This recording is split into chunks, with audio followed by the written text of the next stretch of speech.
Hello everyone, this is Ava from Soul GPS. Welcome to my channel. In today's episode, I wanted to tackle the topic of narcissistic fleas. It's been something that's been coming up in my comments lately and also in the emails that I've been receiving from you.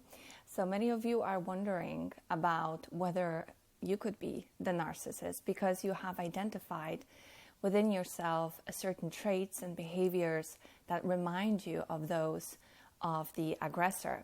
Now, this is a very common experience. I can't think of a single client I've coached that didn't have these kinds of thoughts. I've had these thoughts myself. I still do on an occasional basis when I am confronted by a stressful situation and I'm reactive.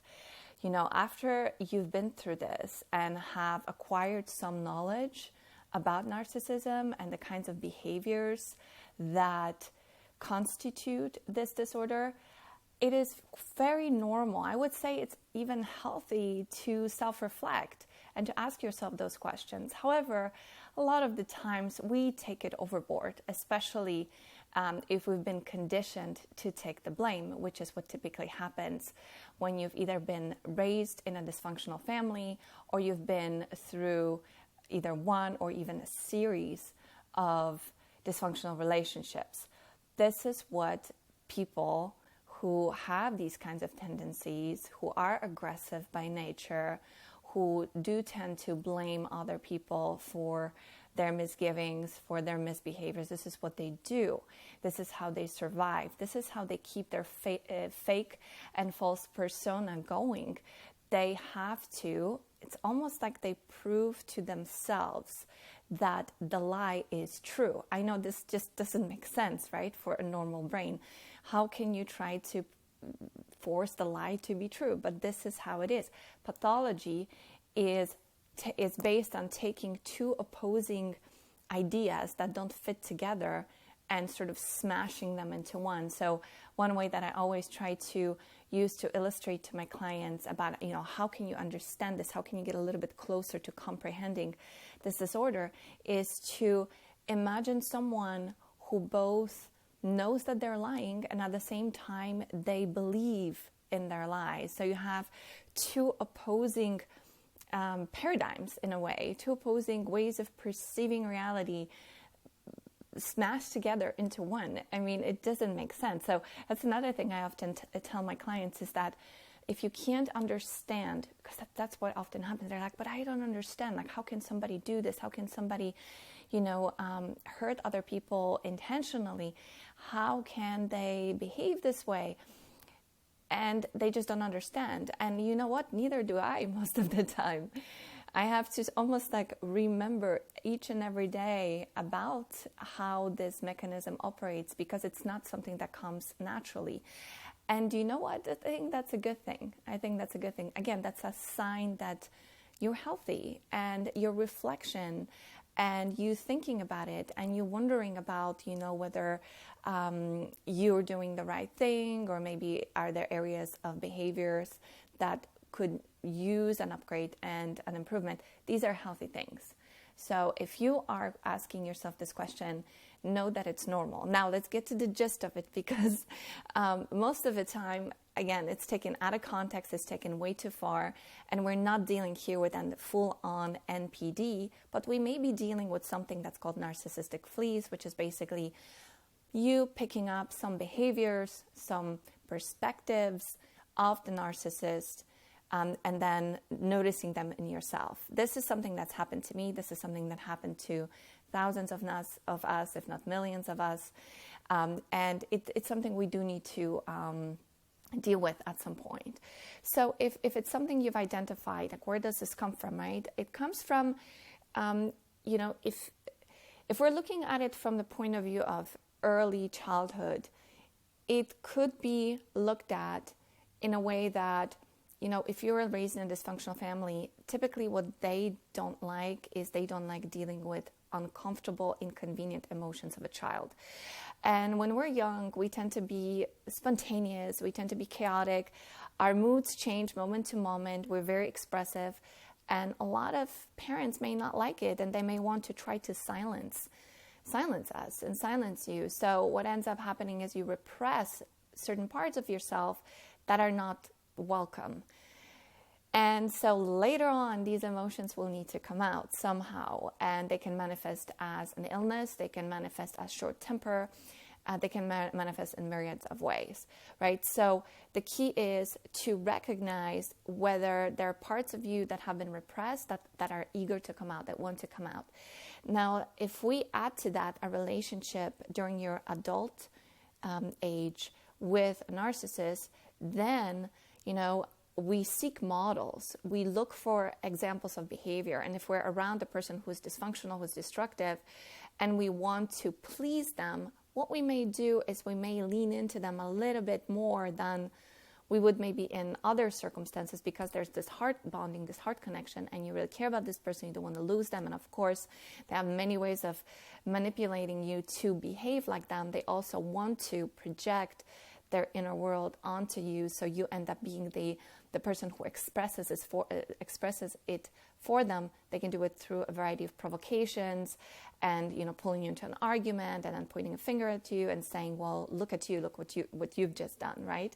Even though they were the ones who incited this argument, this heated event in the first place. But by that time, due to word salad and you haven't been lost in the maze of it all, it's like you forget about what this argument was even about. I mean, on a large scale, this often happens in war, right? After all this massive destruction, many people ask themselves, like, what was this about in the first place, right? And it's just so common. It's why this needs to be exposed. So this is how we take this on, by spending time with these people, by surrounding yourself with a crowd of people who, may have these kinds of tendencies, who may actually be, on the spectrum. You will pick up some of these behaviors. It's pretty much inevitable. So first thing you want to do is you want to become aware of it. And if you're watching this video, you're probably aware of it. So there are two levels of awareness. There is reflective awareness or reflexive awareness, and there's also real-time awareness. What do I mean by this? The first time you probably become aware of it is after you've had an interaction with someone, because that's usually when these behaviors come up. So you come home, you're in your own space, and you're thinking about it. Something's haunting you. Something just doesn't feel quite right. Maybe you were snappy with this person. Maybe you said something you now regret. In either case, you're becoming aware that the behavior that you have displayed reminds you maybe of something that happened to you in a destructive relationship. And if you're watching videos, you may be making connections and you're going, oh my God, is it me? So first of all, if you were a narcissist, you would never watch these kinds of videos unless you wanted to educate yourself about how to become more covert. Otherwise, if you're seeking self-improvement, if you want to really grow and develop, you're not a narcissist, right? It's just again, you're self-reflecting. You are looking to improve yourself, and that's a good thing. And the second kind of awareness is real-time awareness. So this happens, and this is something that's very, very valuable, and it's a sign of you going to the next level with this, and that is when you're catching yourself doing it in real time and while you're having the interaction. So now you're faced with the choice, right? Am I going to do something about this? Or am I going to keep going? That requires a lot of courage and vulnerability, and it's a really good thing to practice. Now, if you're interacting with someone whom you trust, someone who you feel can receive this information, and even if they don't, it doesn't really matter, because what matters is your experience, right? If you can own up to it, and if you can apologize, or if you can say, oh, I'm sorry, I didn't really mean to do this, or what I just said was wrong, I want to take it back. That's a huge sign of maturity, and so that's a great thing to be able to do. Again, be careful who you're interacting with, right? Who do you say this to and where you are in your growth, because maybe this could be re-triggering. So you're going to have to be mindful of this.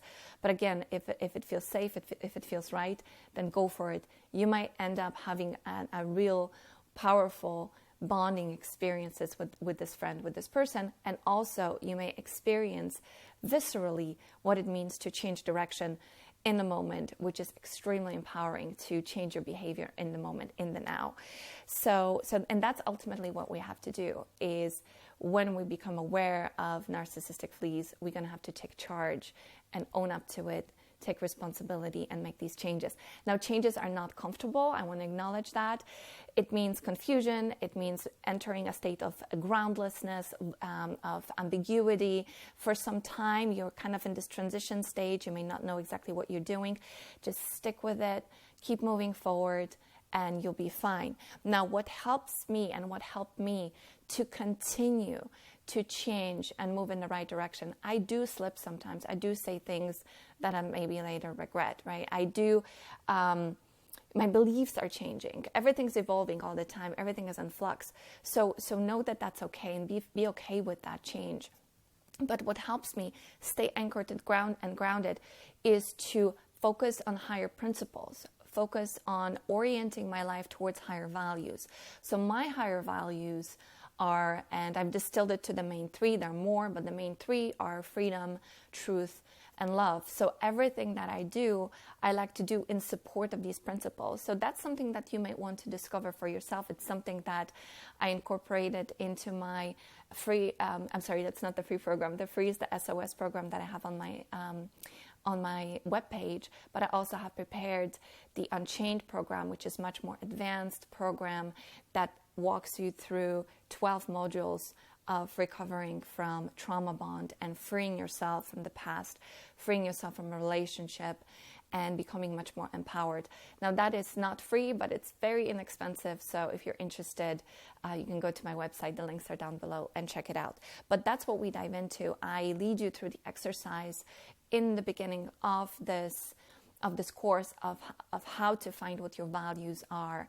And then it's much easier to orient yourself towards something higher, as opposed to not quite knowing what to do, because you're still, for some time, caught in this mire of the cognitive dissonance, which can make you very confused.